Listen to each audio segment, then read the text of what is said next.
Well, good afternoon. He's got you. Yeah. Okay. Good afternoon, everybody. Good afternoon, good evening. I'd like to welcome everyone to the 87th annual meeting of the Cherryland Electric Cooperative. It is 5:30 and we're going to get this meeting started. My name is Gabe Schneider and I have the honor of serving as the board president of the Cherryland Board of Directors. With over 150 members having submitted ballots and a quorum being present, we will proceed with our annual business in accordance with the cooperative's bylaws. To begin, I'd like to welcome Betty Cordner to the stage. Betty is the daughter of Chad Cordner, one of Cherryland's incredible line workers. And please rise if you're able as Betty performs our national anthem.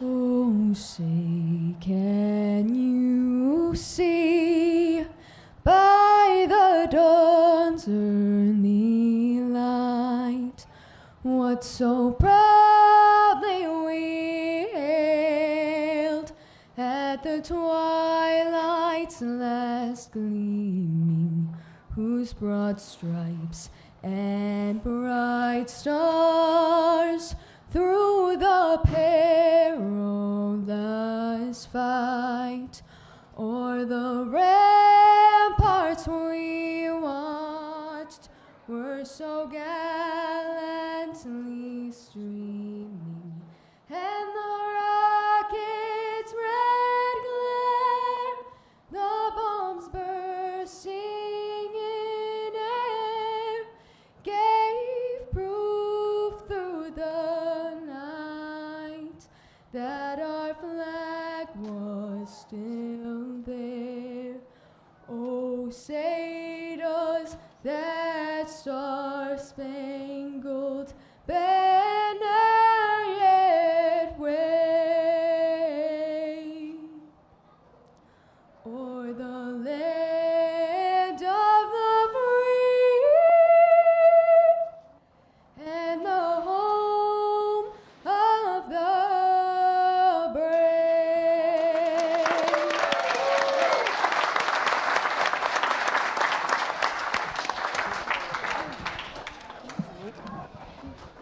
Thank you, Betty. That was incredible. It's an honor to have you and so many of our staff's families here with us this evening. Thank you again. I'd also like to take a moment to acknowledge any veterans or Gold Star families who may be in attendance. Could you please rise or raise your hand so we can acknowledge you? Thank you for your service.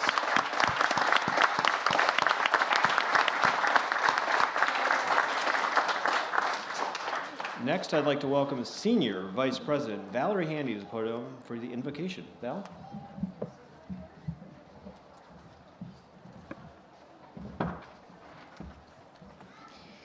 Heavenly Father, we ask you today for your guidance, wisdom, and support as we begin this meeting.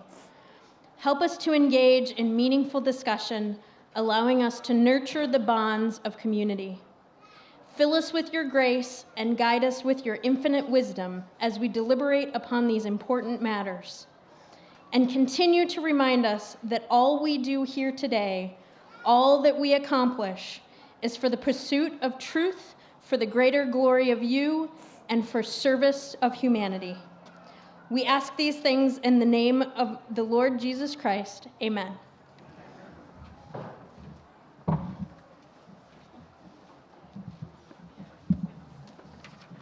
Thanks, Val. As members of this cooperative, your voice matters, and we welcome your participation in tonight's meeting. So, if you're watching this on YouTube or on Facebook, you feel free to submit questions in the comments section because we're going to set aside some time later in the program to answer those questions.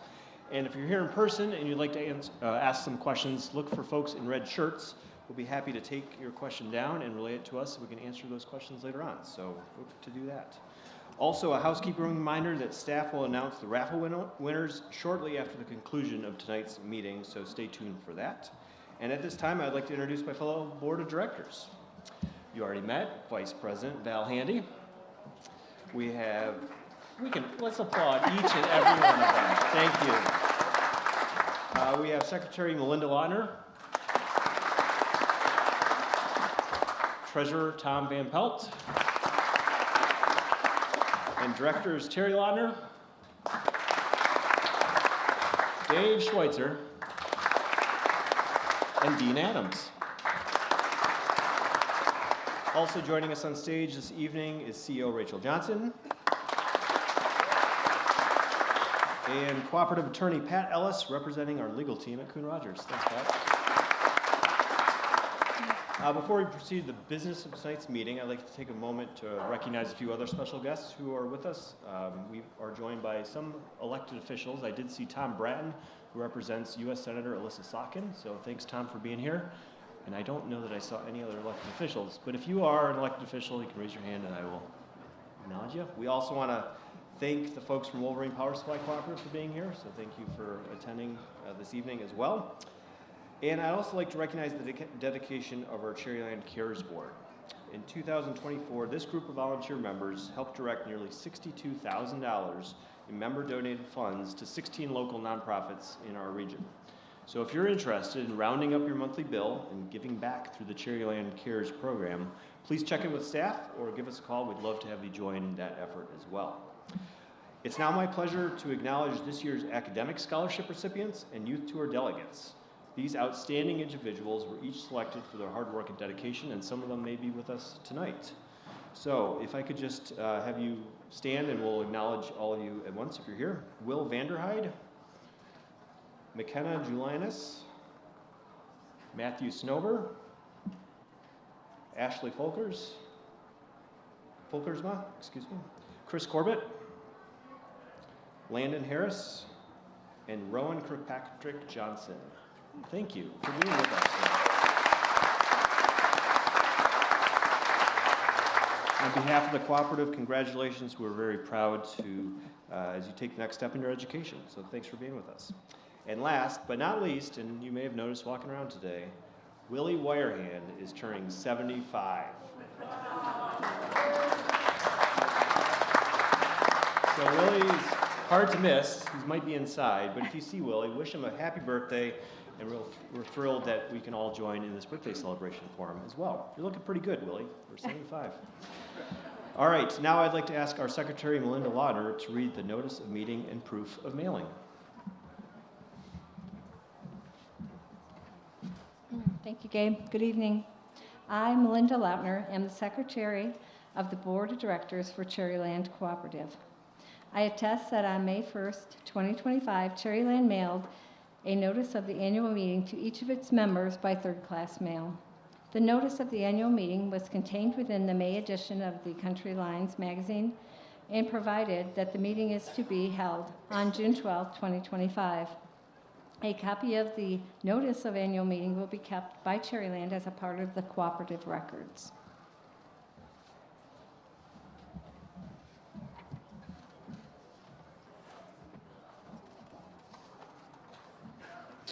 Thank you, Melinda. And at this time, I'll ask the Secretary to read the minutes, all of the minutes of the 2024 annual meeting, or accept a motion from the membership to dispense with the reading.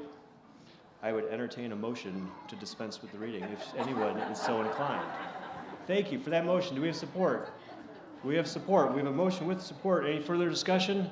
Seeing none, all those in favor, please signify by saying aye. Aye. All right. Opposed, same sign. All right, you're off the hook.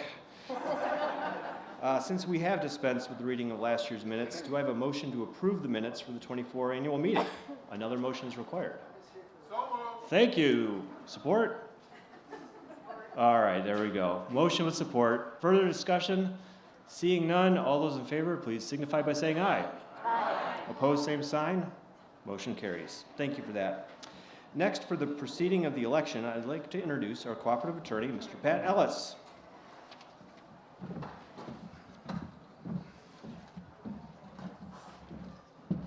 Thanks, Gabe. Good evening. At this time, we will begin the process of closing out the election for the 3 open board seats. Any member that was in line for the ballot box at 5:30 and is still in line and would like to cast a vote may do so. Otherwise, voting is now officially closed. Are there any questions regarding or concerning the ballots or the balloting process at this time? Hearing none, I ask that the Election and Credentials Committee proceed to complete the counting of the ballots in accordance with the bylaws. And I would also like to take a moment to thank the members of our Election and Credentials Committee for their time and dedication to this process and this meeting. They play an essential role in helping the election process run smoothly and fairly. A sincere thank you to those committee members, Julie Newcomb, Linda Burton, Ronald Dilley, James Vanderlee, Kenton Anderson, David Maxon, and Noreen Casties. We truly appreciate your service.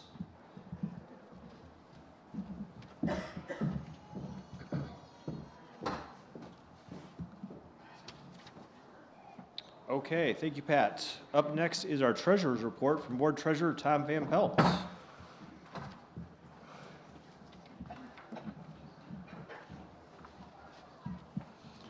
Good evening.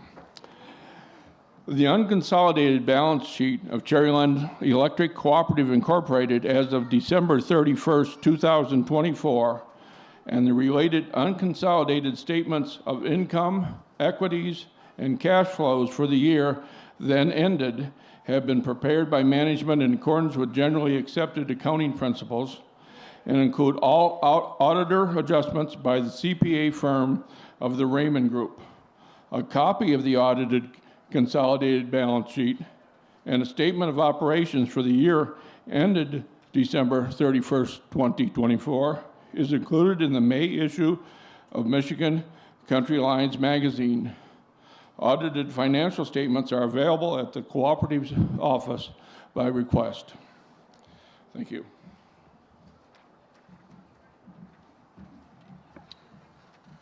Thank you, Tom. Directors, may I have a motion to approve the treasurer's report? So moved. Thanks, Val. Do we have support? Thanks, Melinda. Motion with support. Any further discussion?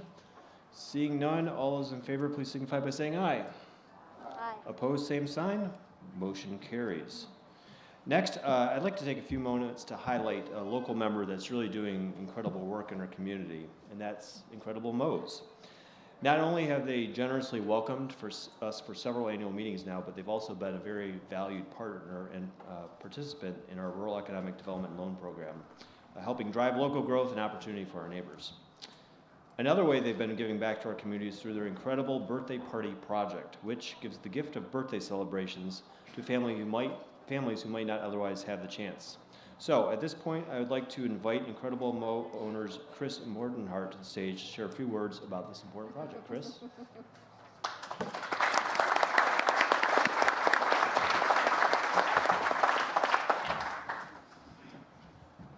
right. Thank you very much. And thank you for entrusting us to host your meeting. I think it's our 10th year. And you know, it's been a joy working with Rachel and everyone on down. Great leadership here. About 10 years ago, it was about the same time that I got a pair of shoes for my birthday from my wife and kids, Tom's, which if anybody knows Tom's, if you buy a pair of Tom's, a kid in need gets some shoes. And so when I saw that, I thought, hey, can we do something similar here? Can we give birthday parties back? And so born from that was the Incredible Birthday Party Project, where for every 5 birthdays, we give one back to partners of our charities, Big Brothers Big Sisters, Child and Family Services, Michael's Place, Goodwill, and we've given back hundreds, probably near 1,000 birthday parties to kids in need. And so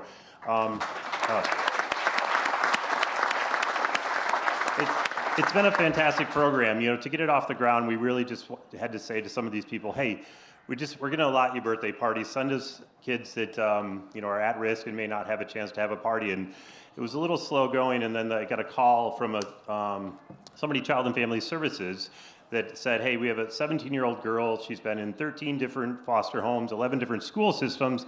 She's never had a birthday party before. Is that too old for your program? And I said, well, no. As soon as you know, I'm done, you know, recovering from, you know, hearing that, no, absolutely. So Jessica was one of the first. Well, she was the first recipient, and from that we learned that was not a unique experience. And so we've been behind the program. Kaylin and Alina are, you know, longtime employees. They've really implemented it, and it's it's something we're committed to, and so appreciate you recognizing us. And yeah, it's part of the fabric of Incredible Mo. So thanks for recognizing us for that. Don't leave yet. Don't leave yet. Yep.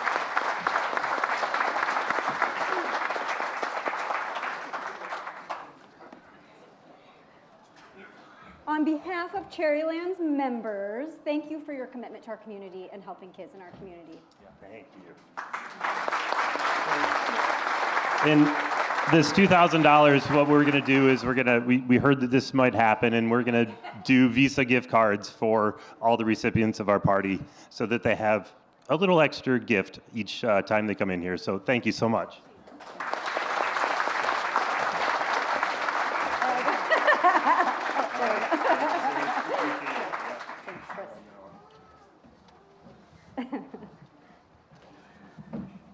All right, next I'd like to introduce Cherryland CEO Rachel Johnson to give the State of the Cooperative report.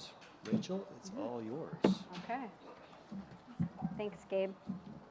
Can you guys hear me all right? Okay, good. Then let's do this. I do have prepared remarks, but before I get into those, I've been actually really surprised by something that has happened tonight. Several of you, many of you who I actually don't know all that well, have come up to me and asked me how I am doing, because as you know, last year I was diagnosed with cancer and went through a year of cancer treatment. So I just thought I would take a second and say two things. One, I'm doing really, really well.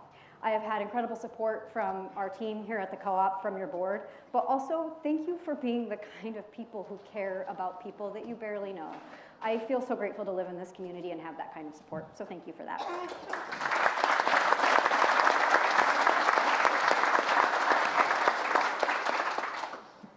Today, as Gabe told you, we are celebrating Willie Wirehand's 75th birthday. He looks awfully good for 75. Willie represents something that profoundly changed the trajectory of rural America. The promise of rural electrification. And what that ultimately meant is that we were collectively saying that rural communities will not be left behind.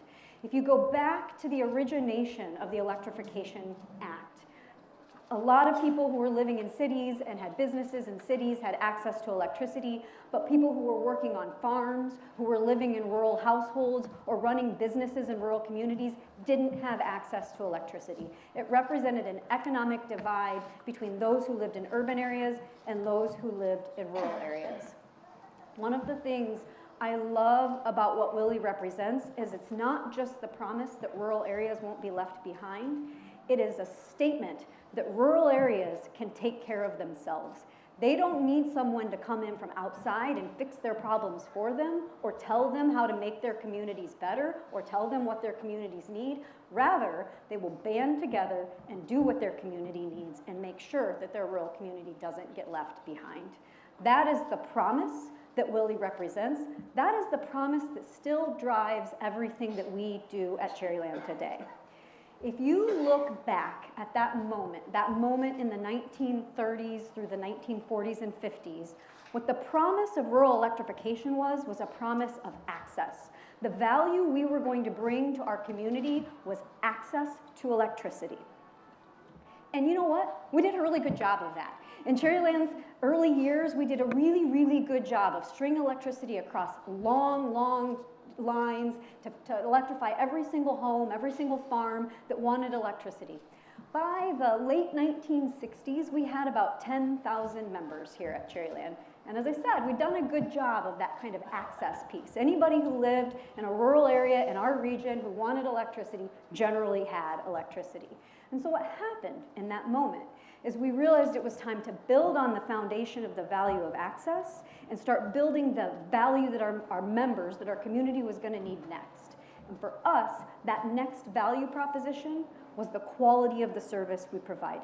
It was moving from a focus on access to a focus on service excellence. But we did have one limiting factor in our path to service excellence. At that time, back in the late 1960s, we were serving this region from a small office on Cass Street we had outgrown that small office on Cass Street. We might have a few retirees here today who remember that small office on Cass Street. So we had outgrown that small office on Cass Street. It had become a limiting factor in being able to move from being kind of a small rural electric cooperative, just hooking up people who didn't have any other choice, to being the electric provider of choice in our community. And a forward-thinking board and a forward-thinking leadership team at the time made the very, very difficult decision to invest in and take a chance on 15 acres of land over here in Grand and build the headquarters that we still serve our members out of today. As you know from my annual meeting speech last year, Cherryland finds ourselves in a similar place. We have really ultimately outgrown our location over here in Grand, and we've spent a lot of time over the last year looking at that problem from several different angles to figure out what's the best thing we can do for our members. I want to take a second here and acknowledge Director Adams.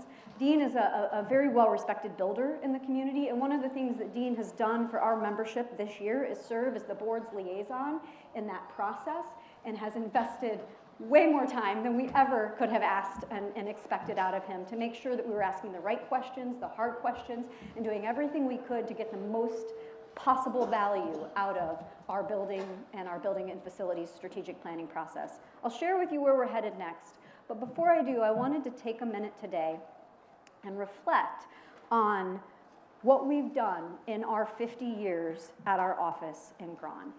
So kind of in honor of Willie's birthday, let's look back at our heritage. I could spend way more time than anybody wants to spend listening to me talking about all of the things we've done over the last 50 years, but I want to focus on really 3 areas for you. One is power supply, the other is member service and the member experience, and the third one is electric reliability. Back in 1975, the power that we were providing to our community was largely fossil fuel based. About 80% of the power that we were purchasing and selling on your behalf came from coal, 15% from natural gas, and the remaining 5% from a combination of diesel fuels. Today, we have a much more diverse power supply and a much less fossil fuel dependent power supply. About 20% of your power comes from renewable energy, 40% from nuclear, and the other 40% from a combination of coal and natural gas. That didn't happen by accident. That came from the strategic partnership that we have with our partners at Wolverine Power Cooperative. What's really, really cool about where we're at today is that we have a really good combination of reliable 24/7, 365 generating resources and also good intermittent resources that can work on our peaks. But we're not stopping there. As you know, we've made a commitment to purchase the output of the Palisade Nuclear Power Plant when it comes back online, which it is on track to do later this year. Here's the cool thing about Palisades. Not only does it improve the value proposition to you as a Cherryland member in terms of the low carbon, highly dependable, highly reliable power inside your portfolio, but it also provides this organization and this community with a competitive advantage. In a world where power supply is increasingly scarce and businesses are looking to invest and grow, whether that's manufacturing or data centers or even just more housing, they're going to choose to invest in places that have the power to keep their businesses running. And the good news for you is this rural community is not going to get left behind in that, because we have made a strategic commitment to be able to provide that power and make this a competitive place to grow your business and raise your family. Yet one example of the ways in which we are making sure that rural communities don't get left behind. The other thing that I love to think about when I reflect on the 50 years we've been in that office in Grand and where we've come from and where we're headed to is the members' experience in general, the service experience. If you go back to 1975, some of you might remember this and I'm not here to judge you, but if you go back to 1975, you had to read your own meter, right? And mail it in with a card. If the power went out, you had to call. We would have no way of knowing unless you called. You could sit there with no power for weeks and we would never know unless you called, right? And then when you called, you got stuck inside a phone queue waiting, right? And waiting and waiting and waiting. Here's my favorite story. In fact, I don't know if I've got any old retired linemen in the audience. I bet I have at least one. True story, true story. Here's what they used to do. In a big storm event, the linemen's wives would answer the phones and take outage reports, and then the linemen would go to Chum's Corner and call in to their wives and be like, hey, what's going on? Oh, Susie's power's not out, that's where we're headed next, right? So I mean, we made it work, but it was clunky. It wasn't perhaps the most seamless member experience. Today, we have meters that tell us when your power goes out. I've got a line crew on the way to restore your power before you even thought to call it in. And along the way, I'm going to text you with updates about what's happening with your power, whether or not we've got a crew assigned, what time we're going to restore it. We can offer you that same seamless experience with how you pay your bill, how you vote in elections. We've done so much to modernize and streamline the service experience that you have in order to make sure that however you want to do business with us, you can do business with us. The other place we've seen incredible, truly astounding improvement in our 50 years working out of our Grand office is electric reliability. Back in 1975, the average amount of outage minutes that Cherryland members experienced was about 200 minutes a year. Today, last year, in 2024, the average amount of outage minutes that our Cherryland members experienced was 60 minutes. That is a 70% reduction in outages that you experience at your home and in your business. A truly unbelievable improvement in our members' experience. But here's the part that's really, really cool. We're not only better than ourselves 50 years ago, we're better than everybody else today. That's right.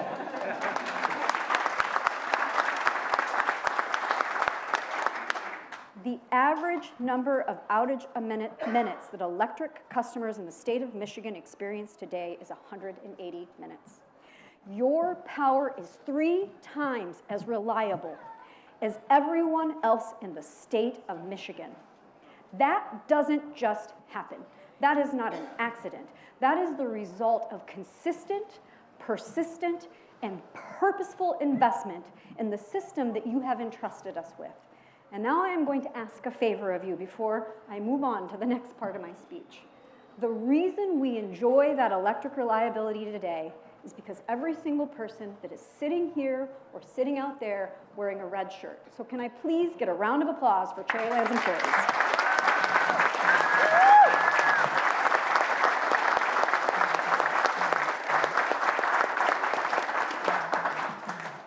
Thank you on their behalf. I think they're great, but I'm glad to know you guys think they're great too. So before I talk to you about where we're headed next in our headquarters, I do want to wrap up one thing on this reflection on value. When we think about value, there's always 2 parts of that equation: what you get and what you pay for it. We have clearly established that what you get is best in class. But here's what's interesting about what you pay for it. In 1975, does anyone want to guess what the average Cherryland electric bill was in 1975? Bing, bing, bing, bing, bing, $30.50. Average Cherryland electric bill in 1975 was $30.50. Well done. So $30.50 in 1975. The average electric bill today, the average Cherryland bill today is $115. Here's what's interesting about those numbers. The median household income in 1975 was a little over $10,000 a year. That meant the electric bill was about 3.5% of median household income in 1975. The median household income in our region today is about $70,000. That means your Cherryland electric bill is about 1.75% of your median household income. The energy cost burden that Cherryland members bear from their energy bill is about half as much today in terms of their household income as it was in 1975. There is almost no other utility executive in the country who can stand in front of their members and say, we have improved your service 3-fold while decreasing your energy cost burden in half.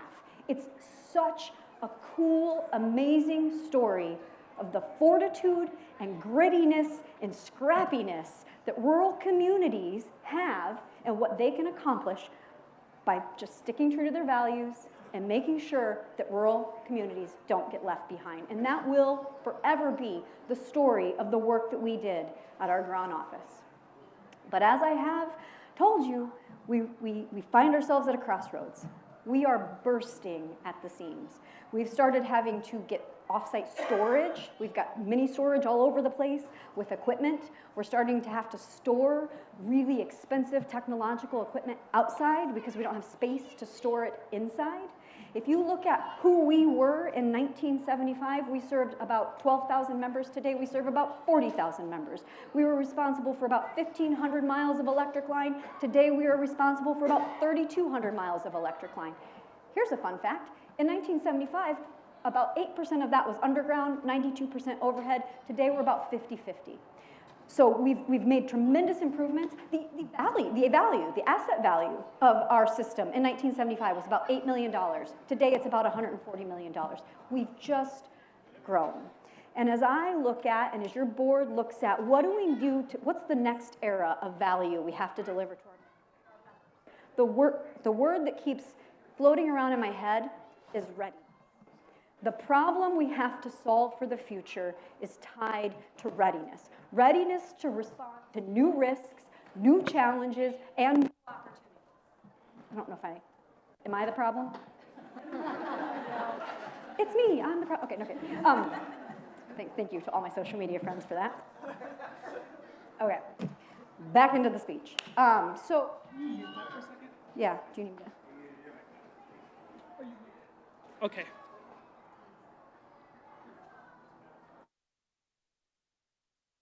Not back in the game. Out of the game. So, how about this guy? It was my big reveal. No, just kidding.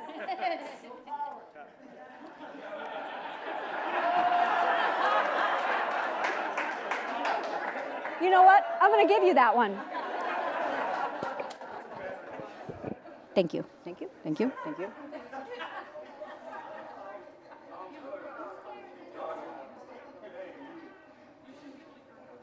Oh, hey, there we go. Okay, back in the game. Here we go. You can't keep us down, no matter how hard you try. And you can't shut me up. Just ask anybody. Seriously. Okay, so here's where we're at. We went through this year-long analysis, and what we really did in that analysis is take a hard look, not just at what we need today, but what we believe we need in the future, what we need to be ready to respond. That process involved visiting all utilities across the state, involved looking at other facilities here, it involved audits from a safety perspective, from an inventory management perspective, and it involved a really hard look at physical and cybersecurity, because that is probably one of the biggest shifts in terms of risk that we must be ready to respond to. Back in 1975, nobody cared about cybersecurity. It wasn't on anybody's minds. Today, it's probably one of the biggest grid resiliency risks that I manage on your behalf. And so we really took a hard look at all of those things and worked with an outside vendor and came up with a very, very clear idea of what our facilities needed to be. A couple of areas that really came to light for us. We need about 2 times the warehousing facilities that we have right now to manage all of the inventory that we are responsible for on your behalf. We also need quite a bit more physical campus space. So I mentioned to you we're on 15 acres over here in Grand. What came about in this study was that we really needed between 20 and 25 acres to be able to kind of have everything we need in one location. And we also really needed to take a hard look at how we have put in place cybersecurity protocols that help us make sure we have a secure operation center. So those were kind of our primary priorities, and then the next step in that process, we said, okay, well, what would it take to make it happen at our current location, and what would it take to make it happen if we purchase more land, right? Current location, one of the key things that was going to have to happen for us to be able to make it work there was to be able to purchase adjacent land and expand our campus. I want to give a shout out to my friend Frank Sickber. He tried really hard. He was as persuasive as he could be, but the reality is there's not 10 acres of land around our current land that we could procure, which meant we were going to have to do a lot more in a really small space, which created a second challenge that made our current location not make a lot of sense. That meant we were going to have to remodel the house while we lived in it. The best case scenario, if we were going to stay on our current campus, is that we would have enough space we could work out of our current office while we built our new office. That was no longer going to be a possibility. So we were looking at likely 18 to 24 months of displacing all of our employees. And that makes me really nervous because during those 18 to 24 months, I know that it's going to take me longer to get someone out to restore your power. I know it's going to create a lot of operational inefficiencies. And so with those two things in mind, it became very, well, I'm sorry, and the third thing, because I will tell you, I would have got over both of those things if I could save you a lot of money by building at Gron. The kind of cost projections were only about a 10% difference. And once you start to incorporate the assumption that we can sell that location in Gron, that cost difference almost goes away. So it became very clear to us that the path forward was a path of building a new headquarters in a new location. We have a purchase agreement for 40 acres over here on Rennie School Road. We will close on that purchase by the end of this year. At the exact same time, we are working through a detailed design process. So we will have construction plans for a new facility. That new facility is going to involve a 100% increase in our warehousing space on your behalf. The other cool thing we're going to be able to do with that 40 acres that I'm really, really excited about, and that seems very top of mind right now, we are going to use about 20 to 25. The other half of that, we're going to set up as something we can spin up immediately if we have a big storm. As a contractor show up, as a mutual aid response center, as a place where we can have all of the equipment and all of the inventory that we need to respond to a storm. Because one thing we know today is the storms are big and they're brutal. And I want to make sure when that big, brutal storm comes to our service territory, it realizes it's never met a co-op like Cherryland Electric Cooperative, because there's never been a storm that's beat us, and it's not going to happen while I have a shot at it, right? But we need to make sure we're ready. The other thing we're going to do in that facility that I'm really excited about that won't be nearly as exciting to you, we are creating a 24/7, 365 dispatch center that is fully storm hardened and fully cyber secure. Because today, the way that we control our system and work through all of the reliability aspects of our system involves a lot of computers and a lot of technology. And it's really, really important that the only people who access that technology are people who want to do good with it.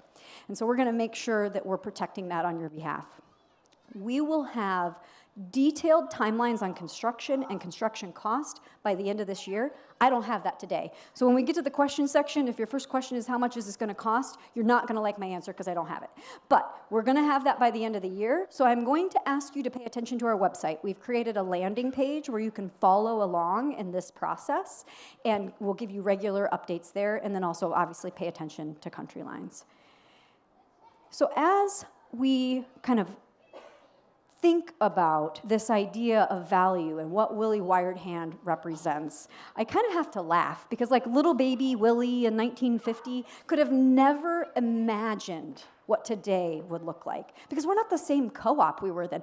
We're not the same co-op we were 87 years ago when we strung the first wire to the first farmhouse, right? We're not the same co-op we were in 1950 when that little sprocket-headed Willie was born.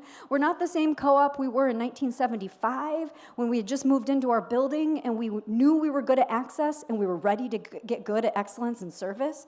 And we're not going to be the same co-op in 5 years, 25 years, or 50 years from now.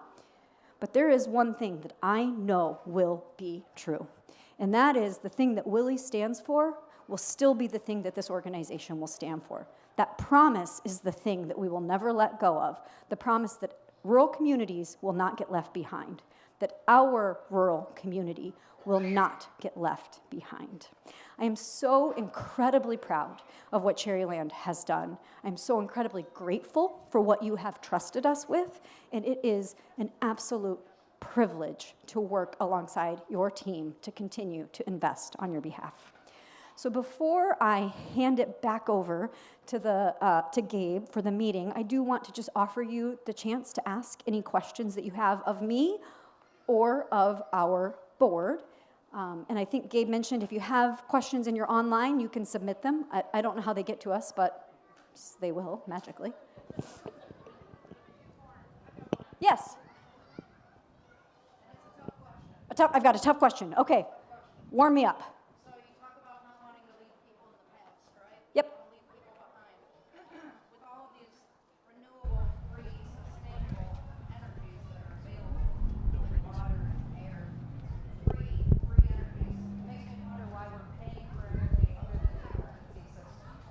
So the question is, why do we have to pay for energy if renewable resources are free?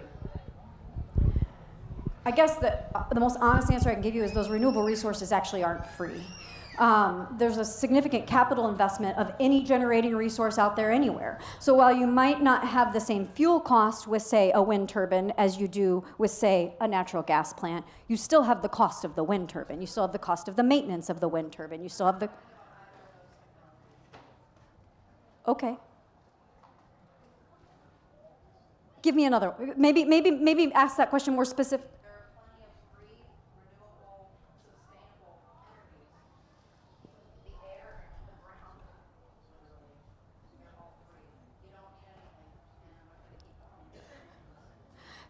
So let me, and I can appreciate that, and maybe we can talk after this. But the question becomes, like, if energy is free, I guess the best answer I can give to that is that today most households and businesses are absolutely dependent on the quality of the grid, and feeding energy into the grid and making sure that it gets to your home or to your business. That's our job. We do it very, very well, and we try to do it as cost effectively as we can for our members. It would never be our intention to charge if we don't have to charge, or charge more than we have to charge, because that's not the nature of our business model. But until technologies commercialize otherwise, we're just going to continue to invest in that grid system and hope to maintain it on your behalf. So, other questions? Yes? So after the devastation up north, Oh, thank you. and what happened with after the devastation up north, what happened with particularly Prescott Electric, where 100% of their customers were out without power, Yes. and everything snapped and went down. Are there committees now within Cherryland Electric to figure out how, if a similar situation happens, it's not going to happen? Oh, that's such a great question. Let me start by saying it's almost incomprehensible to think about the scope and scale of the ice storm that hit Northeast Michigan, unlike anything that they had ever seen before. And obviously, heartbreaking, devastating to think about homes and families without power for that long. But also, I think, a true testament to the grit of rural communities, watching those communities come together to take care of one another. So certainly something that we watched carefully. One of the interesting things about co-ops is that we always provide support to one another when we need to. And so when that storm hit, Cherryland sent not just line crews, we sent engineers, we sent operations folks, we sent communications folks, all to help them with their storm restoration and response. One of the advantages of sending people to help, well, I mean, beyond just doing it because it's the right thing, we want to get the power back on in Northeast Michigan, the other advantage is it allowed us to learn from that experience and bring that learning back here and get better. And what's really interesting is that dovetails into the conversation about our new building, because our warehouse folks came back and said, hey, if we have to go through a storm like this, we're going to need our warehouse to be laid out a little bit differently. Hey, if we have to go through a storm like this, we need to make sure our pull yard is set up a little bit differently. So we actually took that experience and then revisited our plans for the new facility through the lens of responding to a storm of that scale or scope. So yes, absolutely.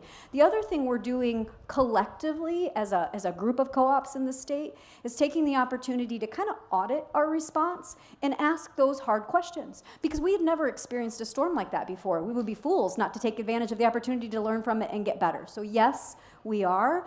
Again, my heart goes out to those communities and those co-ops, because it's a terrible thing to have recovered from. We'll continue to support them any way we can, but I'm also really proud of our employees, because the whole time they were helping out, they were also helping out through the lens of how do I use this to provide better service to Cherryland members. So we'll keep working on that. Thank you for that question. Any other questions? Yeah.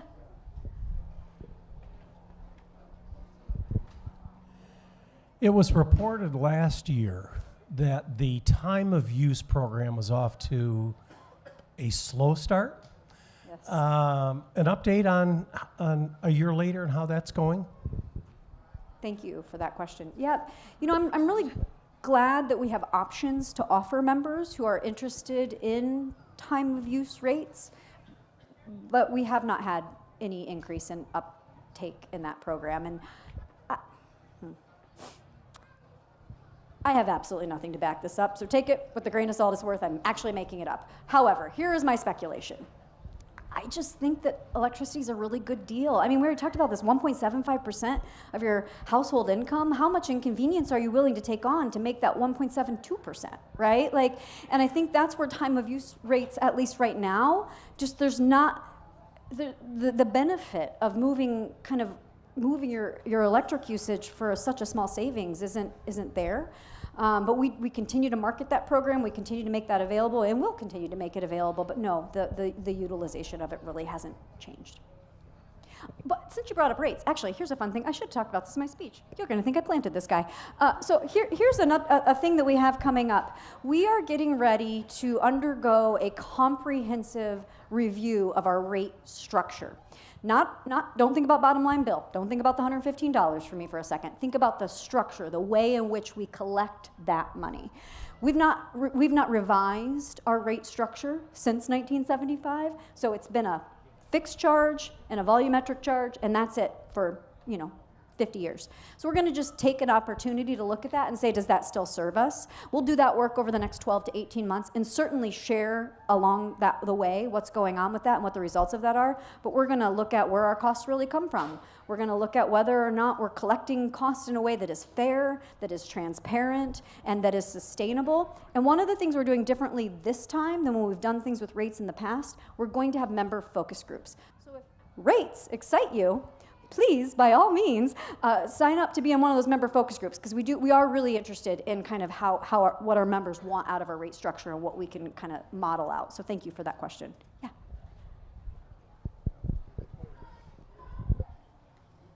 Yeah, is this working? Yeah. It is, yeah. The question I have is concerning Palisades nuclear power plant and the refurbishing of it.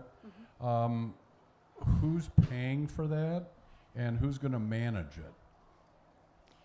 Since we have the luxury of having representatives from Wolverine here, and they have been much more closely involved in the due diligence on Palisades, I wonder if one of you would be willing to just answer that question and give a quick update on Palisades.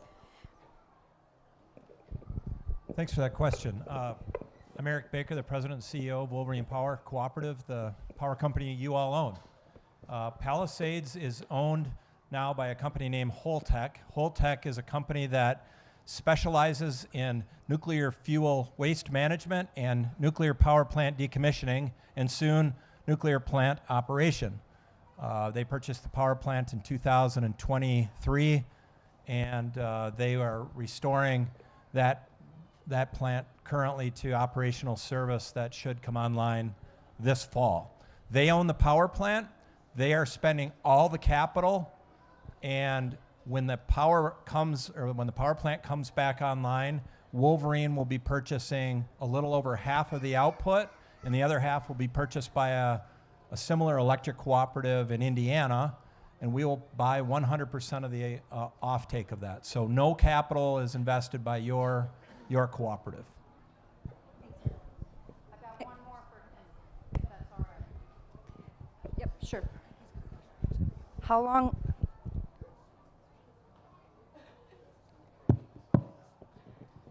long is it going to take for the waste to break down? The nuclear waste to break down? Am I on? Yes. For the last roughly 50 years, everyone's electric bill has included a tiny surcharge, or a surcharge, I should say, for a federal nuclear repository. And to date, that has never been built. And so all nuclear power, or all nuclear fuel, is stored on site at nuclear power plants. That's around the entire United States, at roughly 100 nuclear sites. Since Holtec manages and designs actual fuel storage, dry cask storage systems, they are the best candidate to manage that fuel. So all fuel around the United States is stored at power plants right now, and they're stored in casks that are like gigantic cylinders. And the amount of nuclear fuel for the 50-year history of that power plant would fit underneath this tent. It's quite a small volume when you actually see it, but that's how we do it in the United States. Thanks, Eric.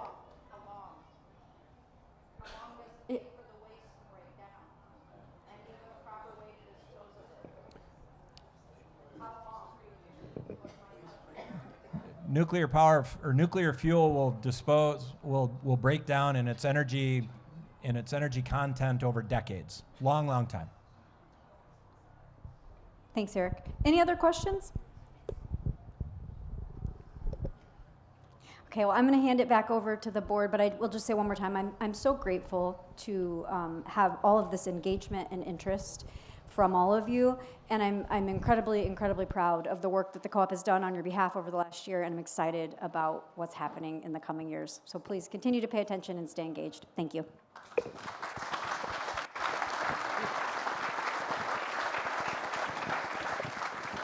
Okay, thank you, Rachel. I'll just stay here and we'll keep going from here. Is there any other unfinished business from the board? Any new business to be had? Seeing none, it's time to announce the results of the 2025 director election. And I will welcome Pat back to the stage to share those results.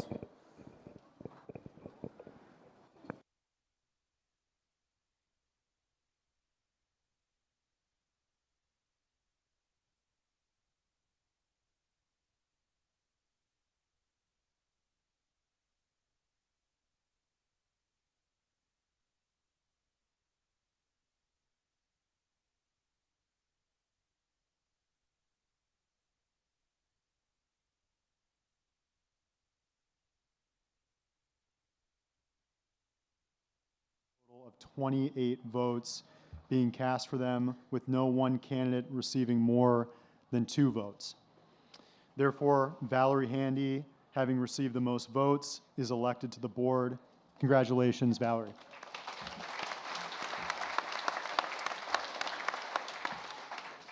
With respect to the at-large board seats, the results are as follows. Dean Adams received 2,471 votes. James Dyer received 1,097 votes. Brian Fenlon received 1,336 votes. Melinda Lautner received 2,359 votes. We also had dozens of candidates, write-in candidates, with a grand total of 14 votes being cast for them, with no one candidate receiving more than 2 votes. Dean Adams and Melinda Lautner, having received the most votes, are elected to the board. Congratulations.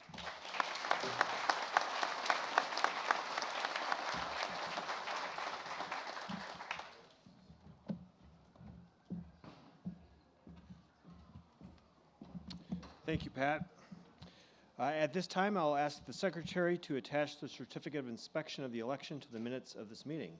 And congratulations to the re-elected directors. We are very grateful for your continued leadership and service and commitment to this cooperative. So thank you for that. And also thank you to the other candidates that stepped forward to serve. And thank you to our members for your participation in this election process and your continued engagement in the cooperative. So if you have any further questions, feel free to come and find us through the rest of the afternoon and the evening.